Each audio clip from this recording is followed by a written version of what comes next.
All right, so you're ready to set up your very first farmer's market, but you're trying to figure out where the heck to start. You got all your fresh produce ready to go, your pasture-raised meats are in the freezer, or maybe your goal is to be crowned the next king or queen of the homemade jams in your area. Why do they make so many jams? Well, you're in luck. The purpose of this video is to go over all the good, the bad, and the ugly that I came across in the first year of doing farmers markets and what I've learned so far. It's amazing how quickly you can go from everything being just fine and feeling like you're on top of the world to literally holding on for your dear life. But no, seriously, I live in Indiana and the weather's as bipolar as it comes.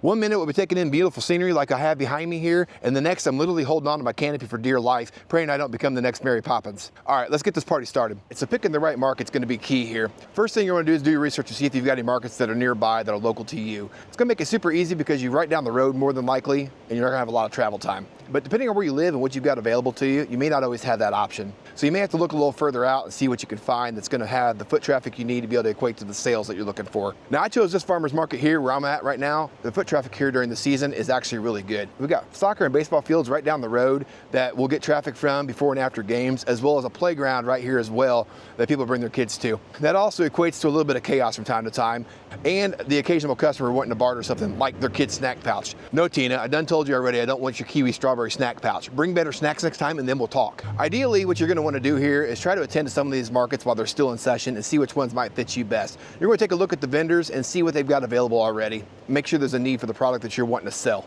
Sometimes this option is not going to work out. For example, right now there's no markets running because we're coming up on winter. So in this case, you might want to consider see if you can reach out to some of those vendors that attend those markets and see if they've got any insight for you as to whether this would be a good market for you and what they think about that market. Okay, so you got your market all picked out and now it's time to apply, right? Hang on, slow down, don't get ahead of me. First, you need to read through the market requirements and the policies and figure out what all is required of that market. Most of your markets are gonna vary drastically. Some of them are really laid back, while others have pages and pages of rules and regulations you gotta follow. So the first thing we wanna do is look at what permits and requirements that market might have for you. And based on what you're selling at that market is gonna be what those rules dictate. So if you have baked goods, it's gonna vary drastically from someone that's carrying produce and or meats. Or if you're the person that carries all of that, you're just a glutton for punishment, but you can still get it done. The next thing you're gonna wanna consider is what insurances you may or may not need to keep. A lot of your markets are gonna have their own insurance, but some of them will actually require you to have your own insurance in case something were to happen in your booth while you're there attending that market. So check with your insurance, make sure you've got the proper coverages on that. A lot of times, if you don't have the coverage, the insurance company can usually get a rider policy tacked on and then give you some kind of a certificate or piece of paper that you can give to the market to prove that you've got those proper things in place. It's also not a bad idea at this point to go ahead and check with the Board of Health and see if there's anything that they require in that county for you to make sure you're legal as well. Now, once you got all those ducks in a row, you're good to go. Now, just because you've got all that done does not mean you're actually going to get in the market. There is an approval process for a lot of these markets. A lot of these markets will actually only allow in 2 to 3 produce vendors or meat vendors in this case, just to keep it from being too saturated and having too many of the same kind of vendor at the market. I've actually heard a lot of cases where it could be up to 5 years on a wait list before you can actually get into some of these markets. So if that's the case for you, and this is a market you really want to get into, it may be a good idea for right now to go ahead and find a market that you can do in the meantime while you're waiting to get into that dream market that you're wanting to get into. So now we've got our market figured out, we're approved, we understand all of our rules and regulations, and our insurance is in place. So now we got to start figuring out our booth. Presentation is going to be key on this. Not to mention, it'd be a good idea to make a checklist of all the things that you think you're going to need. It's going to make day one go a lot easier for you. Not to mention, it's going to help you a lot, knowing how long it's going to take you to set up and tear down when you get there. Usually you've only got a little bit of time at the beginning of the market to get in there, get set up, and then you've got just about the same amount of time to tear down at the end of the day. Knowing these things is going to go a long way in helping you not forget something on day one, like your cash box, for example. It's going to be really hard to give change back if you forgot the cash box. This is also a good time to figure out where you're going to be parking at this market. Now, my market here, I'm able to pull in and I set up right behind my vehicle. Makes it extremely nice. I don't have to walk anywhere. I don't have to worry about where my car is going to be at. I just set up, do my market, tear down, and I'm back on the road again. Now, if you've got to park somewhere away, you're going to want to know if you have to tote your stuff from that parking lot or if you can pull in, drop your stuff off, then go park. I'm here to tell you that if you have to walk across the parking lot toting all your stuff in the middle of July, you're gonna have a very different look on that market by the end of the season. And I'm here to tell you, you're not gonna like the cardio that you signed up for on that market. So let's go into a little bit more detail as to what you might want to consider picking up and having on hand for you when it comes to your first market. Another thing you're going to look into on the details when you're signing up for your market is how big your vendor space is going to be. Most of them are going to be in the 10 by 10 range or the 12 by 12. And in some markets, they'll even let you purchase a second booth so you can have a bigger space as well. My market does actually let us have 2 booths. I opted just to go with the one. It is a 12 by 12 booth. So when it came to making my first purchase, which was a canopy, I went ahead and opted for a 12 by 12 canopy just to give me that much more space to work with. Now, if you've got an outdoor booth, the canopy is probably going to be one of the most important purchases you need to make if you don't already have one at home that you can use. If you are purchasing it for the first time, go ahead and consider the color you're going to get, because you could tie this color of the canopy into the branding that you decide to do if you're trying to keep everything on a certain color scheme. So in my case, I decided to go with a black canopy, even though I knew it was going to be a little bit hotter in the sun because I like the look of it. And then I coordinated all the coolers that I purchased to be blue as well. So it gave me a nice appearance when you're walking through looking at my booth. Now once you kind of got your color scheme figured out, you got your canopy bought, and you kind of got an idea as to how many tables and chairs, things like that you're going to need, it's time to start looking at some of the small things. Now I'll go ahead and leave a couple links in the description to some of the things that I decided to use, but obviously depending on the product you sell and what you're trying to accomplish at your market, all of our needs are going to be a little bit different. But the one thing I think we can all agree on is that we're going to need a cash box. You're going to need some kind of shopping bag to put the products in that your customers order. And then you're probably going to consider how you're going to keep track of the orders. And we'll get into that a little bit more in depth here in just a second. Another thing you're going to want to look at too is most of your markets are going to require you to have some kind of weights on the legs of your canopy. It's a requirement. You can't skimp on this. Now my market goes a little crazy. They require us to have 40 pounds per leg, but I do know that a lot of markets only require 20 pounds. So take a look at that and make sure you're going to be in compliance with whatever the regulations for your market is in that area. Now if you're a meat vendor like I am, all your products are going to be stored away in coolers, so it's really just kind of important to make sure you've got a nice organized scheme. In me, in my case, I put little boards in front of all my coolers showing what products are in each cooler to make it easy to find. But if you're not carrying meat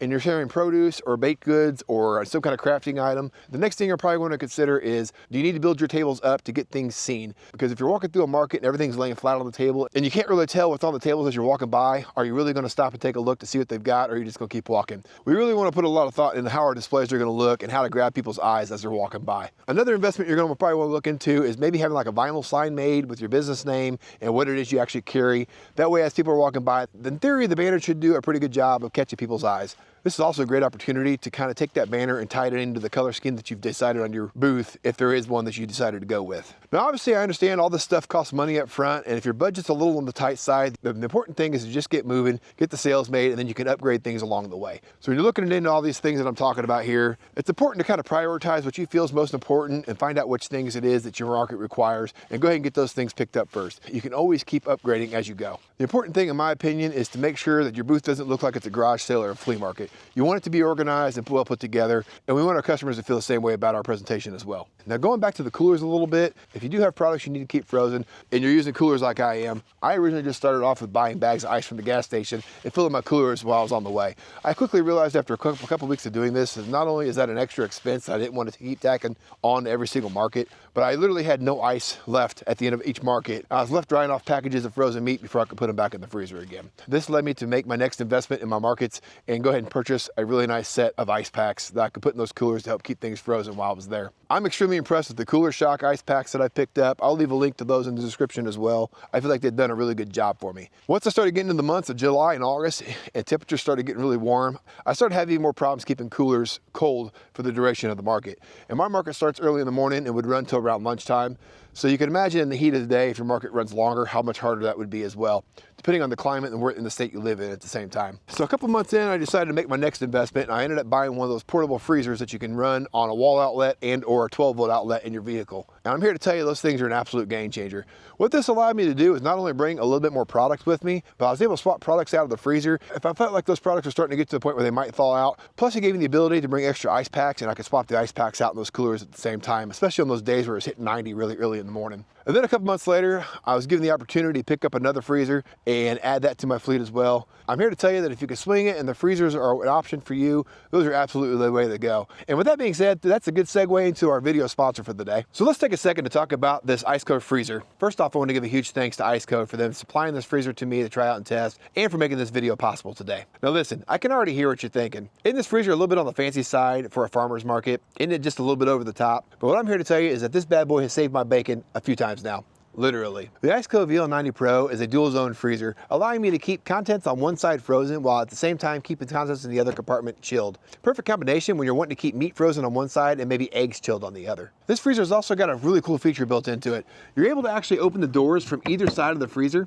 as well as take the door off completely, making it extremely easy to access the contents from inside this freezer, whether it be in the back of your vehicle or sitting in your vendor booth at the farmer's market. Not to mention, this freezer could be powered by either plugging it into the wall, as well as plugging it into a 12-volt adapter on, let's say, like your vehicle. Meaning you could run this freezer while going down the road and keep your contents frozen for hours on end. Now, we don't just use this freezer at farmers markets. We also take this freezer with us a lot on our weekend trips or even on our vacations. We simply just load up whatever drinks, food, and other snacks we want to take with us on our trip, load up this cooler, throw it in the back of the truck, and we're off and on the road. And don't worry, due to the low power consumption on this freezer, there's no need to worry about it draining the battery on your vehicle. We've left this freezer plugged into the vehicle running overnight several times now for 8 to 10 hours, and our vehicle starts right back up the next morning. And the best part about that is there's no ice bags to worry about and soggy food to deal with at the end of your trip. So this freezer is also great for our delivery days. I simply just load up all my customer orders that I got to take out for that day, load the freezer up, throw this thing in the back of the vehicle, and I'm on the road, and I don't have to worry about any of the orders thawing out before I get them to my customers in a timely manner. So honestly, this thing's got a ton of flexibility, whether it be taking it to farmers markets, using it as a freezer while it's just sitting in my garage at the house, and when we go on our trips, including our annual camping trip we take. And speaking of camping, while I know ICECO had the camper and outdoor adventurer in mind when they made these coolers,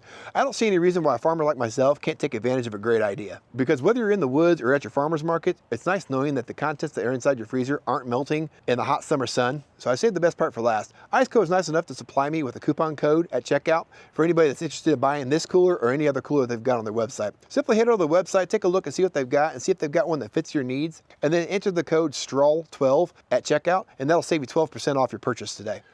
Well, that should give you a pretty good start as to what you might want to consider picking up to put in your booth, or at least to make it functional and somewhat presentable for you to get you going. So let's go ahead and move into payment methods and some tips and tricks that I've learned along the way to kind of help get my sales up. So if the only method of payment that you're willing to take is cash, you're going to be leaving money on the table all the way through the market. This day and age, you've got to accept some kind of other form of payment if you want to be able to do well at these markets. The way we've opted to do our markets is we accept cash, but we also accept Venmo as a form of payment and credit cards.